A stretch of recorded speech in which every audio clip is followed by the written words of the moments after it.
पूर्णतया दूर करने की प्रार्थना कर रहा हूँ। आपके अतिरिक्त अन्य कोई ऐसा नहीं है जो इस संदेह को नष्ट कर सके। भगवान ने कहा, हे प्रथापुत्र, कल्याण कार्यों में निरत योगी का न तो इस लोक में और न परलोक में ही विनाश होता है। हे मित्र, भलाई करने वाला कभी बुराई से पराजित नहीं होता। असफल योगी पवित्र आत्माओं के लोकों में अनेकानेक वर्षों तक भोग करने के बाद या तो सदाचारी पुरुषों के परिवार में या कि धनवानों के कुल में जन्म लेता है, अथवा वह ऐसे योगियों के कुल में जन्म लेता है जो अति बुद्धिमान है।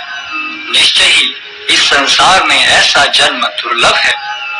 हे कुरुनंदन, ऐसा जन्म पाकर वह अपने पूर्व जन्म की दैविक चेतना को पुनः प्राप्त करता है और पूर्ण सफलता प्राप्त करने के उद्देश्य से वह आगे उन्नति करने का प्रयास करता है।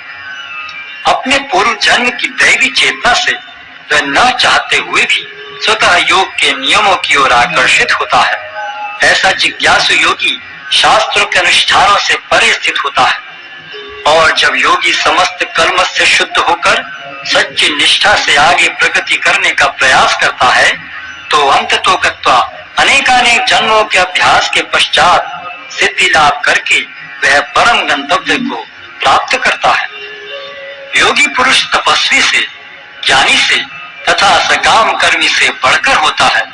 अतः हे अर्जुन, तुम सभी प्रकार से योगी बनो और समस्त योगियों में से जो योगी अत्यंत श्रद्धा पूर्वक मेरे परायण है, अपने अंतःकरण में मेरे विषय में सोचता है और मेरी तृतीय प्रिय भक्ति करता है, वह योग में मुझसे परम अंतरंग रूप से युक्त रहता है और सबों में सर्वोच्च है।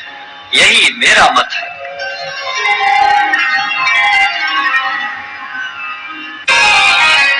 अध्याय 7 भगवत ज्ञान। श्री भगवान ने कहा, हे प्रथापुत्र, अब सुनो कि तुम किस तरह मेरी भावना से पूर्ण होकर और मन को मुझ में आसक्त करके योगाभ्यास करते हुए मुझे पूर्णतया संशय रहित जान सकते हो। अब मैं तुमसे पूर्ण रूप से व्यवहारिक तथा दिव्य ज्ञान कहूंगा। इसे जान लेने पर तुम्हें जानने के लिए और कुछ विशेष नहीं रहेगा। कई हजार मनुष्यों में से कोई एक सिद्धि के लिए प्रयत्नशील होता है और इस तरह सिद्धि प्राप्त करने वालों में से विरला ही कोई एक मुझे वास्तव में जान पाता है। पृथ्वी, जल, अग्नि, वायु, आकाश, मन, बुद्धि तथा अहंकार, ये 8 प्रकार से विभक्त मेरी अपरा प्रकृतियां हैं।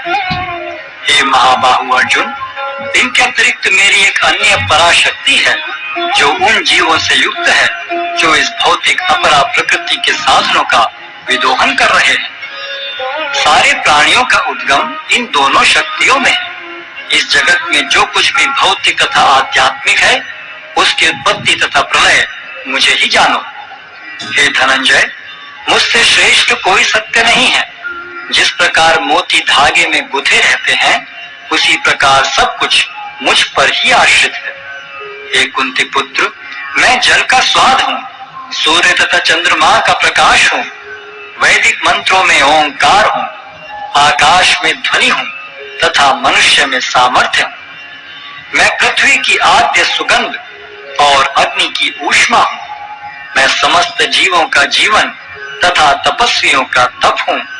हे प्रथापुत्र, यह जान लो कि मैं ही समस्त जीवों का आदि बीज हूँ। बुद्धिमानों की बुद्धि तथा समस्त तेजस्वी पुरुषों का तेज हूँ। मैं बलवानों का कामनाओं तथा इच्छाओं से रहित बल हूँ। हे भरत श्रेष्ठ अर्जुन, मैं वह काम हूँ जो धर्म के विरुद्ध नहीं है। तुम जान लो कि मेरी शक्ति द्वारा सारे गुण प्रकट होते हैं, चाहे वे सतोगुण हो, रजोगुण हो या तमोगुण हो। एक प्रकार से मैं सब कुछ हूँ, किंतु हूँ स्वतंत्र। मैं प्रकृति के गुणों के अधीन नहीं हूँ, अपितु वे मेरे अधीन हैं। 3 गुणों सतो, रजो तथा तमो के द्वारा मोहग्रस्त ये सारा संसार मुझ गुणातीत तथा अविनाशी को नहीं जानता। प्रकृति प्रकृति के 3 गुण वाली इस मेरी दैवी शक्ति को पार कर पाना कठिन है, किंतु जो मेरे शरणागत हो जाते हैं वे सरलता से इसे पार कर जाते हैं। जो निपट मूर्ख हैं, जो मनुष्यों में अधम हैं, जिनका ज्ञान माया द्वारा हर लिया गया है, तथा जो असुरों की नास्तिक